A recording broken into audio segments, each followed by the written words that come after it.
ही बातमी येते की तुम्ही भाजप पक्षश्रेष्ठींशी दोनदा भेटलात आणि मोठं खातं मिळत नाही म्हणून पक्षप्रवेश टाळ्यात मिळत आहे.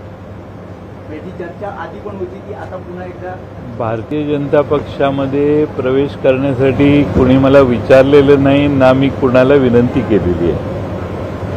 एखाद्या प्रदेश अध्यक्ष असणारा माणूस त्याच्या बाबतीत एवढ्या वावड्या उठणे आणि तो कुठल्या पक्षात जात आहेत याचं तुम्हीच सगळे ठरवायला लागले. मी कुठल्या पक्षात जायचं, काय करायचं, काय नाही.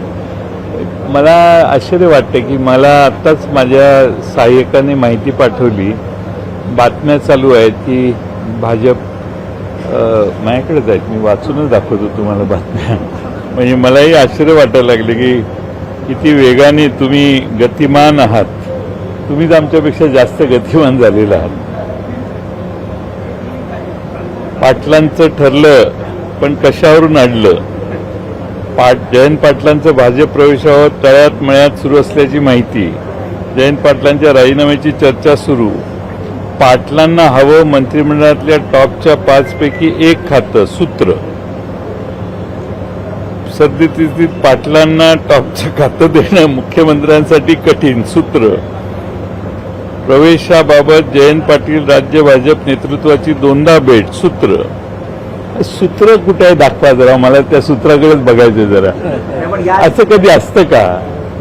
खरं तर सर 7 वर्ष तुम्ही राष्ट्रवादीचा संपूर्ण कार्यकाळ सांभाळला आणि त्या 7 वर्षात सतत तुमच्याबद्दल तुम्ही भाजप सोबत जाणार, तुम्ही भाजपच्या नेत्यांच्या संपर्कात आहात, अशा चर्चा नेहमीच उठत असतात. का नेमकं कारण तुम्हाला वाटतं?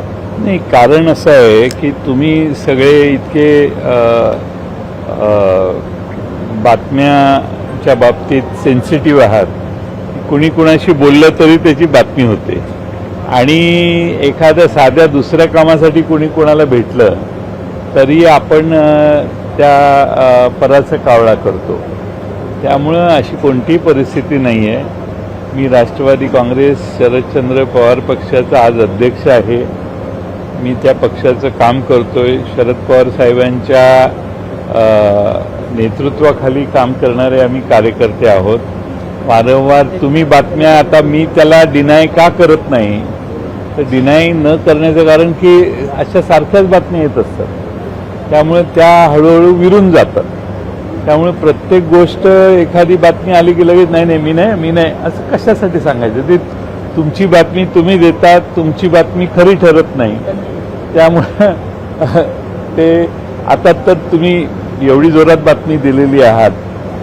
मला वाटतं की आता मी आज सभागृहात जाऊन भाषण करणार आहे. आता त्याच्यावर 2-3 बातम्या जरा करा ना माझ्यासाठी. मुख्यमंत्र्यांनी म्हटलेलं आहे जयंत पाटील साहेबांना आजकाल मोदींच्या सर्व योजना आवडू लागल्या. ती डायरेक्ट बेनिफिट जो आहे डीबीटी, तर ती डायरेक्ट बेनिफिट ट्रान्सफर अकाउंटवर करायची आहे. ही मोदी साहेबांची घोषणा होती आणि मगाचा लक्षवेधी सूचना जी होती ती कामगार महामंडळाच्या मार्फत, ते कामगार मंडळ जे आहे त्याच्यातून दिले जाणारे बेनिफिट्स हे डायरेक्ट त्यांच्या अकाउंटवर वर्ग करावेत. मोदी साहेबांचं सरकारने ऐकावं अशी माझी सरकारला विनंती होती. मोदी साहेबांच्या काही योजना आवडतात, काही योजना आवडत नाहीत. हा प्रश्न पुढचा. काँग्रेसने 1 लाखाचा नारा दिला. अनेक नेते त्यांचं म्हणणं आहे. कपिल, 1 मिनिट पहिला हा विषय पूर्ण होते ना.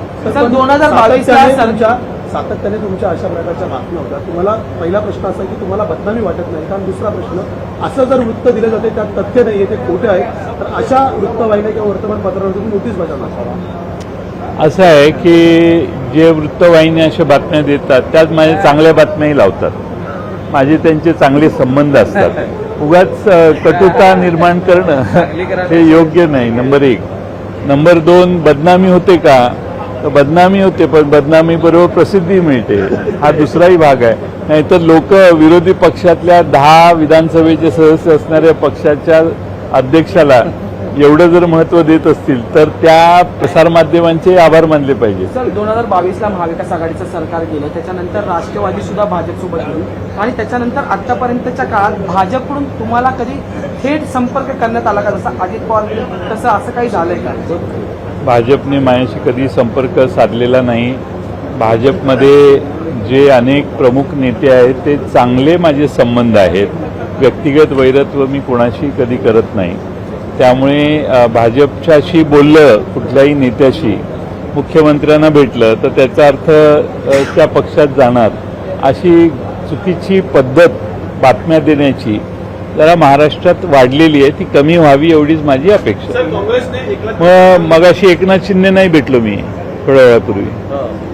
सर काँग्रेसने एकनाथ शिंदेचा नारा दिलेला आहे. अनेक नेते म्हणतात की आम्ही येणाऱ्या इलेक्शनमध्ये एकटं जाऊ शकतो, सोबत जाऊ शकतो. आणि उद्धव ठाकरे असं म्हणतात की इंडिया आघाडीची बैठक झाली पाहिजे, राष्ट्रीय स्तरावर काही प्रश्न एकत्रितरित्या मांडले गेले. उद्धव ठाकरेंचंही बरोबर आहे, काँग्रेसचं सध्या बरोबर आहे. परिस्थिती जशी जवळ येईल तशी ती भूमिका बदलेल अशी आम्हाला आशा आहे. धन्यवाद सर. तुमचं आता भाषण ऐकायचं आहे. छोटा नाही हे नको नको.